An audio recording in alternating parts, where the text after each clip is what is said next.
Singh Jagannath YouTube ଚ୍ୟାନେଲ୍ରେ ଆପଣମାନଙ୍କୁ ସ୍ୱାଗତ। ଯେକୌଣସି ବ୍ରାଉଜରରେ ଆପଣ ପିଏମ୍ କିଷାନ ପୋର୍ଟାଲ ସର୍ଚ୍ଚ କରନ୍ତୁ, ଅଫିସିଆଲ୍ ୱେବସାଇଟ୍ ଆସିଯିବ। ଆପଣ ପ୍ରଥମରେ ତା ଉପରେ କ୍ଲିକ୍ କରନ୍ତୁ। କ୍ଲିକ୍ କଲା ପରେ ଆପଣଙ୍କୁ ଏଇଭଳିଆ ପିଏମ୍ କିଷାନର ଅଫିସିଆଲ୍ ୱେବସାଇଟ୍ଟି ଦେଖାଯିବ।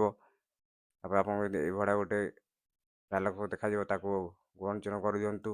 ଗଣଚିହ୍ନ Honorable କରିଦେଲା Prime ପରେ Minister Shri ଆମର Narendra Modi କେତେ will be ପାଇବେ? releasing 22nd installment of PM Kisan Samman Nidhi. 9 An crore amount of 32 PM 18,640 Kisan crore will be beneficiary ମାନେ transferred ପାଇବେ। to more ଏଠାରେ than 13 9.32 March crore 2024 beneficiary time farmers. 5ଟା Watch the event ପିଏମ୍ରେ। live on ଏନୁ DD News on ୱାର୍ଡ଼ଟି 13th ଆସାମରୁ March ଆମର at release 5 କରିବେ p.m. PM କିଷାନ ମହୋଦୟ।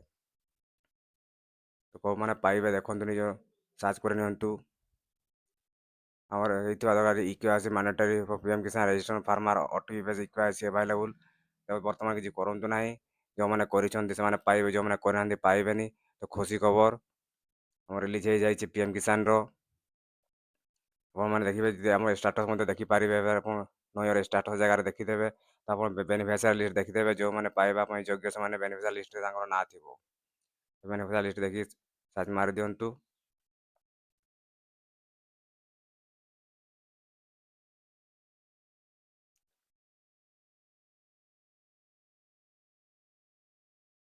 ଆମ YouTube ଚ୍ୟାନେଲକୁ ସମ୍ପୂର୍ଣ୍ଣ ଦେଖିଥିବାରୁ ଧନ୍ୟବାଦ। ଜୟ ଜଗନ୍ନାଥ।